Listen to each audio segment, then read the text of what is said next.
Hello everyone, my name is Joseph Holmes, and today I will be speaking on past events that happened here in my hometown. My hometown is a small town in Piedmont, or in southeast Missouri, which is called Piedmont, Missouri. Piedmont could soon be called the UFO capital of the state. Here recently, Piedmont hosted an event, a festival, on April 21st and 22nd, honoring the 50th year anniversary of the event. The first sighting took place in 1973. According to Amber Rutch of KFVS12.com, in mid-April of 2023, the UFO Fest commemorates the 50-year anniversary of a 1973 incident. Events include a parade, historical memorabilia, a drive-in movie, guest speakers, skywatch, and more. As I said, the first sighting took place in 1973. This was when a bus full of high school basketball players from Clearwater High School were on their way home from a road game.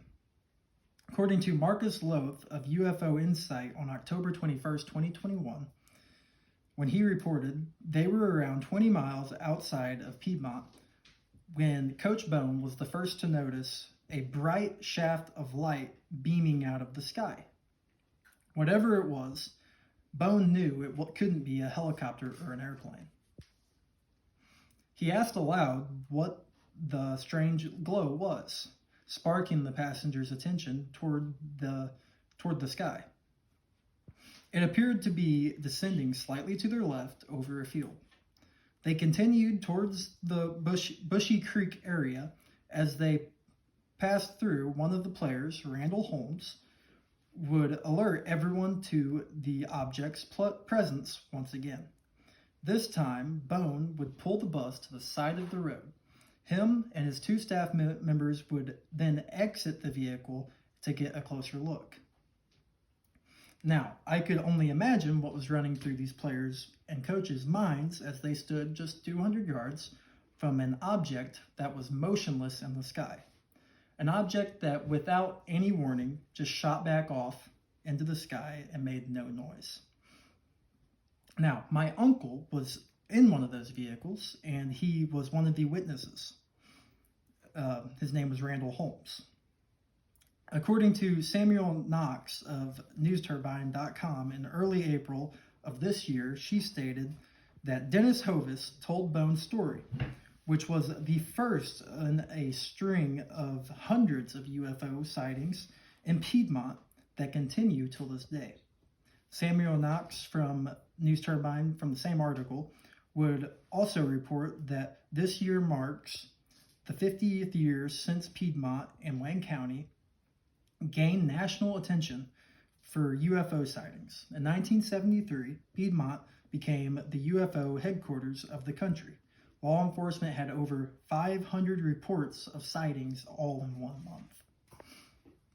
Now, although most of these sightings haven't occurred in recent years, there are still some reports of them. According to Greg Palomero on April 10th of this year, when he reported, Dennis Hovis is a former general manager and news director at KPWB Radio in Piedmont.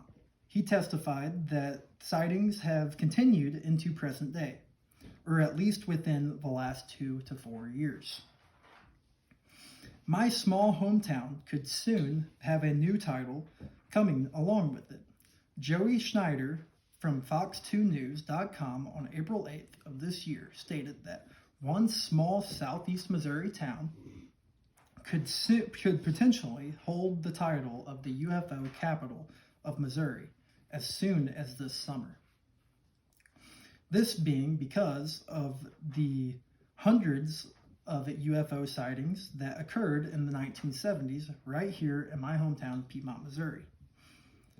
So, I also have this book that was written by a doctor. His name was Dr. Rutledge. He was a professor at SEMO. It is called The Project Identification.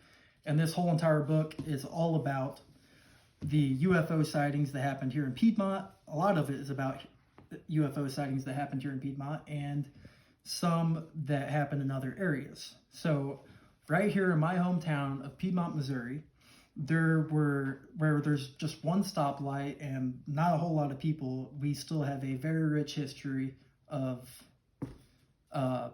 cool events.